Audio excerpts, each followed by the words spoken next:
Hi, everyone. Thanks so much for joining RedMonk Conversations. I'm Rachel Stevens. I'm a senior analyst with RedMonk, and I help identify and track technology adoption trends, especially from the lens of the developer and the practitioner.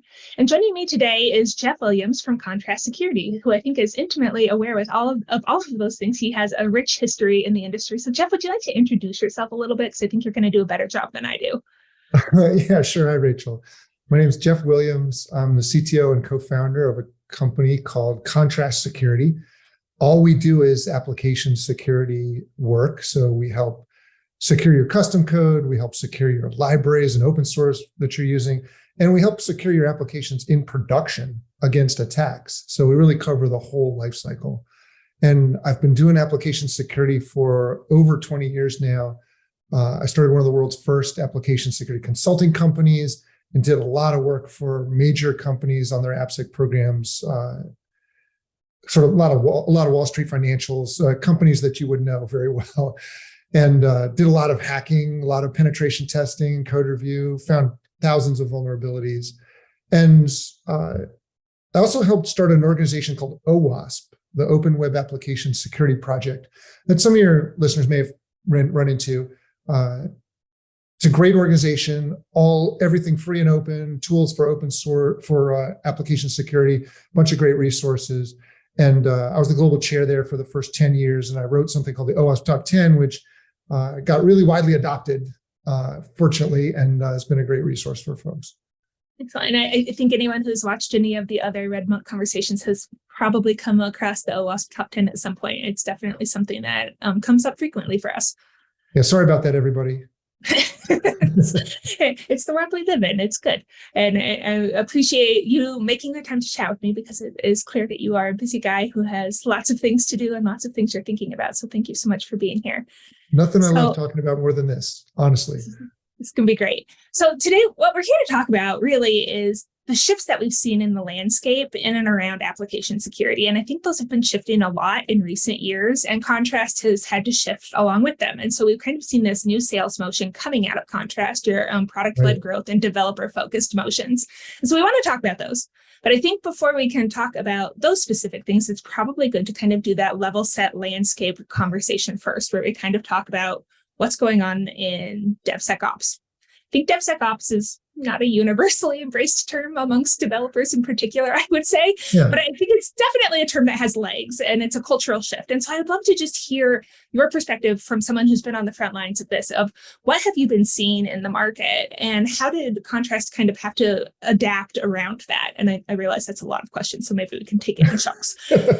Yeah, sure. So for a very long time, application security was done by an AppSec team that reported to the CISO, sort of a separate silo.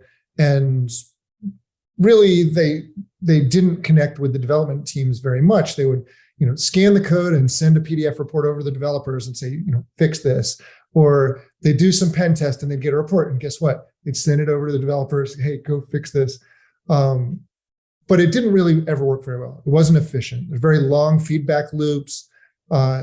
There was a lot of communications problems between the teams.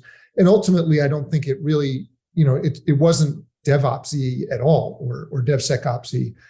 And so over the last 10 years, this has been growing, but really fast recently, is that organizations are seeing like that process is just inefficient. People will say that they're shifting AppSec responsibility from a centralized AppSec team to developers. Some people call it shifting left. But really, don't tell them. Developers have always been responsible for AppSec. They own the code. They're making the changes. They're fixing the vulnerabilities. They're doing all the work. And so it really makes sense for developers to be empowered to do the security testing themselves, make the fixes themselves, check in clean code, and let the AppSec team go do threat modeling and security architecture and threat intelligence and other things that are hard and interesting, but let's get the people writing the code responsible for making sure that code is secure. I love that perspective. I've definitely heard phrases that I've liked, things like smearing left. So it's not so much things are shifting from one to another, but it's kind of just spreading the responsibility out over the organization. But I feel like your stance is even stronger than that. It's not so much that it's a move, it's just a recognition of how things have been that we just haven't really embraced that definition. If you think about it as a moving of what used to exist at the end of the life cycle and you're shifting it to earlier in the life cycle, you're really not getting it. Because what exists in many organizations, like the traditional organizations, is tools for AppSec people, AppSec specialists that run at the end of the life cycle. And they're not designed for developers or testers or anything. And when you get right down to it, moving all the way left isn't really the most efficient thing you can do. You lack a lot of context when you move super far left. You don't know what server this is going to be running in, what environments it's using, what's connected to it. And you need all that information to do security right. The good news is the whole development cycle, like when I started in the, let's just say early 80s writing software, our projects, I worked 3 years on a project and we never shipped code once. So the feedback loops were incredibly long. But today you can go from writing code into production in minutes. And so shifting left within those few minutes doesn't matter. It doesn't make any difference. The point is the shift is really of responsibility to developers to do this themselves and support them in that with tools designed for them. That makes sense.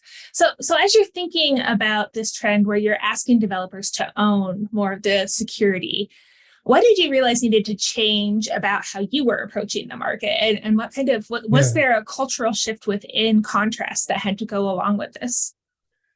Yeah, and this has come in phases for me. Like when I was founding the company, I realized that I as a security consultant, was the problem. I was an expert. I did expert work, pen testing, code reviews, and I was really creating a bottleneck in organizations because all the development work had to come through me or people like me and get checked and then eventually, fixed. And it was a real slowdown for development. And I realized there's no way to scale AppSec if you have human experts in the critical path. You have to automate it. And so I dedicated my life to automating all the things that I know how to do manually. I want to find the best way, absolutely best way to automate those and get them to developers so that they don't need me anymore. I like this. I had a really similar conversation with Elizabeth Hendricks, who was previously in QA, and she's like, the better I am at my job, the actual worse I make the organization overall, because we need to enable everybody else to be doing this. And so I love that there are parallels across DevOps and all these kind of silos that need to break down in order for us to ship software more efficiently. And so it's a trend we've seen before. Yeah. So that was like the first realization for me. And so then actually, once you get into automating it, you start realizing over time, exactly what's optimal for developers. And our first cut was we have to be super accurate because traditional AppSec tools like SAST and DAST and to a certain extent WAF throw off tons of false positives that are really time wasting. It takes, I thought I was really fast. I could probably triage one in, 20 minutes. But if you get 1,000, that's a week of work right there. And you didn't provide any value. You just eliminated false positives. So we said, look, the best thing we can do for developers is to get it super accurate. And we did that. We invented a new class of testing called IAST, Interactive Application Security Testing, which is fantastic. Runs in your QA pipeline, super fast, super automated. But that was the second phase. Then we get to how do we get developers working on this themselves? Self-onboarding, enabling themselves easily and quickly without having to tear apart their QA server and maybe things that they didn't have access to. So this is what we really embarked on our PLG motion. We said, hey, you know what? We've got to be command line driven. We've got to be easy to install in seconds and get developers results they're still high quality right away in the environments they're already in. Yeah, I love the idea of coming to the developer and integrating into that developer workflow. I think it's one of the things that we've talked about a lot at RedMonk, called the understanding the developer experience as a key driver for just technology adoption overall. And one of the things that we examined earlier this year is kind of thinking about the developer experience is security. So like if something is really hard for a developer to do and it interferes with their workflow, it actually makes your app overall less secure because it's something that is harder for developers, makes less secure apps, I think is something that we've seen. Yeah, absolutely. It just doesn't scale. Like anybody can do app security on one project, but if you have dozens or hundreds or thousands of applications like some of our customers, you have to leverage the big machinery of software development in order to get security done right. You just have to. Yeah, I think you've talked a lot about like the automation and the self-service, all of these things that are really key to getting developers kind of up and going on their own. And so this seems like an ideal time to maybe introduce your CodeSec product. Do you want to talk to us a little bit about just what came to be in contrast that led to CodeSec and a little bit of an introduction to the product? Yeah, absolutely. So contrast before CodeSec, we've got a fantastic application security platform. It's got a bunch of cool technologies in it, innovative stuff like IAST and RASP and dynamic SCA tools. We've got static analysis, really advanced static analysis, even a serverless analysis engine that we built, and we offered it as like an enterprise product, right? We sell it with Salesforce, and we go in and, we've got great brand name customers using it.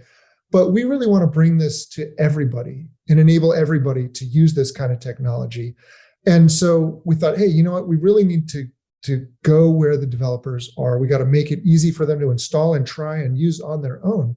So we built command line interface that leverages our powerful enterprise technology, but we've kind of like rethought it and reskinned it. Like the UI to it is very much designed for developers to install and invoke and consume really easily and quickly.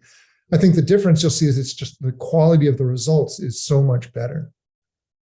And does this, sometimes I think when you start to change go-to-market motion, sometimes there can be some internal resistance, especially if you have like a sales force that is used to selling one way or marketing a certain way. Like, how did you kind of get internal buy-in and alignment between all your groups of like, we're going to have two different products and two different ways to go to market? Yeah, that's a fair point. It's an ongoing process. We actually, 3 or 4 years ago, we made a community edition of our enterprise product.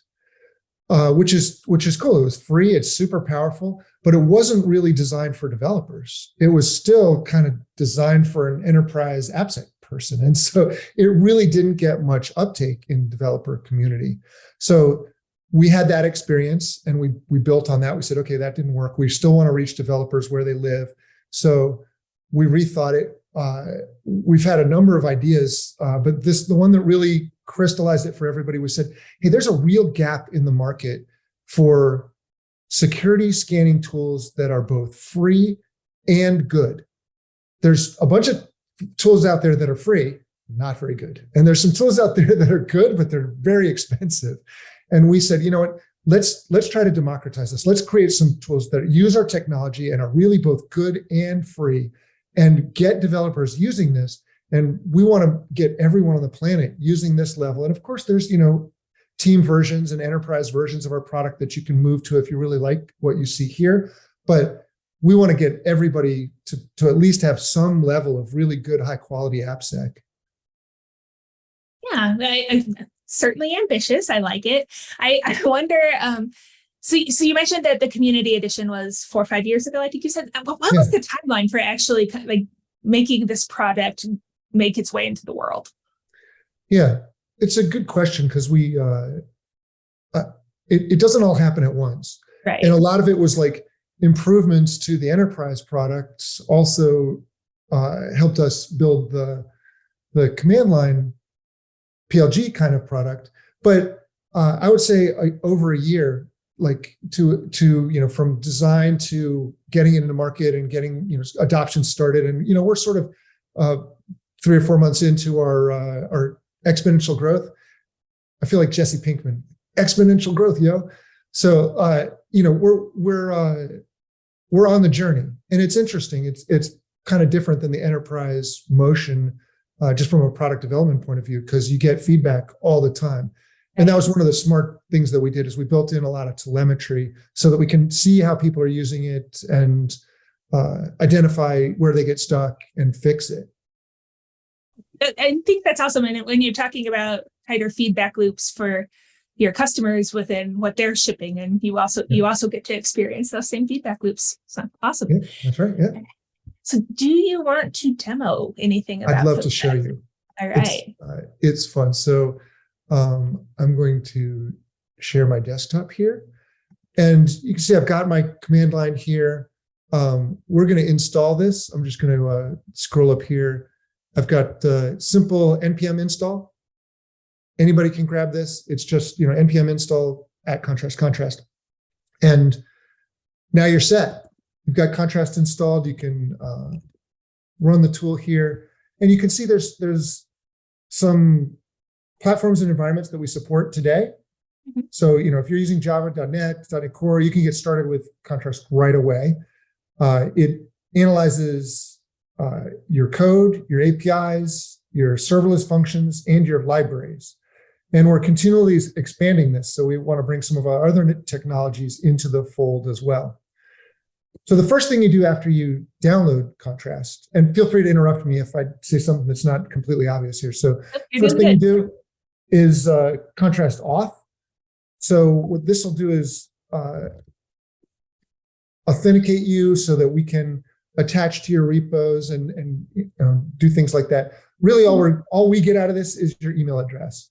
So I'm now authenticated with GitHub, and you can start using the tool here. So let's say the first thing you might want to do is analyze the application you're working on. So I'm working on I've got a little application here called webgoat.net. Maybe I want to analyze that for security vulnerabilities. So I can do just a simple contrast scan, and I'll just put webgoat.net. We've got a zipped up version of the application here. So what this is doing is this is a static analysis of this application for security vulnerabilities. We actually built a really fantastic static analysis engine to try to take on the big companies like Checkmarx and Veracode and the other big companies in the space. And we built a revolutionary static tool here. It does something called demand-driven static analysis. And it takes advantage of the knowledge base that we built over 8 years with our IaaS product. So we took this next-gen engine plus this huge knowledge base about languages and frameworks and coding idioms and libraries and so on. And we put those together and we made a revolutionary static analysis tool. It does a great job. It's super fast. This is a pretty big application, and we'll scan the whole thing in under a minute here. So this is a great way to get started with CodeSec. Is with the static tool, you'll find a lot of vulnerabilities. Maybe I'll just scroll up here and I cleared them before the call. So we'll just wait a second for this to finish. You can wait. And while we wait, we could talk like, what is the WebGoat application? Did you name it specifically because you know that I like baby goats? I had no idea. Actually, WebGoat has a long and storied history. I wrote the first version of it in 1999. It was like the first deliberately vulnerable application that you can use to learn about AppSec. And over the years, that was a Java application. Over the years, people have created a whole bunch of goats. There's mobile goat and node goat, and this one is a .NET goat application. But they're fun. They're a great way to learn about security. So I like it. Everyone always shows me the Java pet store. I don't get nearly enough goats when people are Java apps. So what we did here is we came up with a way of showing these vulnerabilities. Really, they're prioritized by risk. We show you a lot of details about them, like the entry point into the application, the exact line of code, a brief description of what the problem is, and some advice like, hey, this is probably what you need to do in your code. We tried to keep this really minimal. And if you want to learn more, we give you links where you can go and learn. And the cool thing is you can bring this up, right in your IDE. I got it in VS Code here. You can, shift click on this and go right to the line of code where this problem is and see like, oh, look, it's a concatenated query here that we've got to go fix. Okay. So that's really powerful. It is. So yeah, we wanted something that you could run from almost any environment. You can run this in Docker. You can run it in, we have GitHub Actions to launch this. You can run it as part of your CI/CD pipeline. It's very automatable. So anyway, that's that. We discovered a whole bunch of issues. You can fix them and rerun it and test that your application is clean. And then, when it's clean, you can go to production. Make sense? Awesome. Yeah, it does. So now the other thing that people have to do with their applications, they got to check their open source usage. And so we built that as well. I'm going to do this on a different application just to mix things up a little bit. I'll do this on Spring Pet Clinic since you like that so much. And here we're going to just run contrast audit. This it's got an XML file, so we'll just audit that. This very quickly analyzes your libraries. It not just the direct dependencies, but the full transitive dependencies. And then you can use this to create SBOM if you have a requirement to build SBOMs and deliver those to your customers. This is nice. We've tried to keep this relatively terse. This app has tons of bad open source libraries in it, but generally, we're not listing out 1,000 CVEs. We're saying, hey, the one that you have to fix is Jackson Data Bind. So we're trying to roll those up and make it just as easy as possible for you to fix these things. And I'll tell you exactly what version to update to. So is that grouped by where the issue is, or is it grouped by criticality? Like how are you kind of organizing this for people? Yeah, they're sorted by criticality, but the vulnerabilities are grouped by the libraries that they're a part of. Yeah. So ideally, you don't have to tackle every single one of those CVEs if you could. No, that would be, and some of the reports that you get from some of these tools are massive because they don't do this. So we try to think like, what's the most useful thing for a developer? Well, let's not report all the leaf dependencies. Let's report the one thing that they need to fix, which will fix all those issues.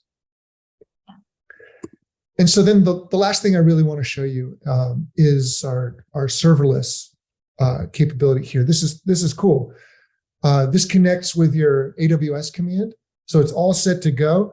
And I can list my Lambda functions in my AWS environment. And then you can run a test of those. And I don't feel like typing it in because I could just cut and paste it. But you do the same thing. Run a analysis on that Lambda function. And Contrast will connect to the AWS function, do the test, return the results, and show you some really interesting facts about your Lambda function. I think probably the most, we test it for three things. We test it for code vulnerabilities, library vulnerabilities, and then we also test it for your use of permissions. And what we've seen is pretty scary. Most Lambda functions are over-permissioned. And it makes sense. Developers, they want to get things working. They add permissions until it works, and then they stop. Well, we analyzed it. We said, hey, look, this Lambda function has all these unused permissions. And we analyze what the application actually needs and then rewrite the policy for you. So you can just cut and paste this into your policy, and then you're good. In this case, all this needs is DynamoDB scan. It doesn't need all those different permissions. So this is a kind of a unique analysis. I strongly encourage you to check out your Lambda functions using CodeSec to do that. At what point did you connect this to your AWS environment? Did it happen through your GitHub authentication? Or I guess how are you accessing this? Yeah, so this is assuming that you're already logged into AWS, right? So I've got my AWS command installed here. CodeSec just uses that. It actually just invokes your AWS command and uses it to do things. Very cool. Excellent. Yeah. Well, do you want to spill any of the beans on the upcoming roadmap or anything that we should be looking for? Yeah, I'd love to. So we do have some things coming up. I think one of the exciting things is what we've just done in GitHub Actions. So we've made this really easy to install. You can add our GitHub action. You can add it to your pipeline. So every time you run a GitHub action, you can get this kind of results. You can fail builds and get issues created automatically.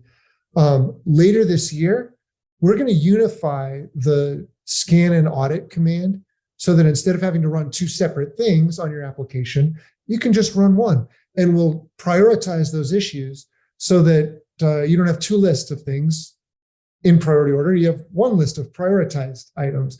We think that's just, it's like one more thing to try to make it easier for developers to just focus on what matters. So, that I think is pretty exciting stuff. It's look for more integrations coming as we go forward here. We're trying to push for more technologies in CodeSec. We want to make versions of both IAST and RASP available from within CodeSec, because there are no free tools that do that at all. And we think they're super powerful. And so we want to give people a taste of that. An ambitious roadmap. I'm excited to watch what you all do. Thanks, Rachel. Well, thank you so much for coming and joining me today. It's been wonderful to talk about just what you all are doing. That understanding your experience in the market is really valuable to just have that chat with you. So thank you so much. It's our pleasure. Look forward to talking to you again soon.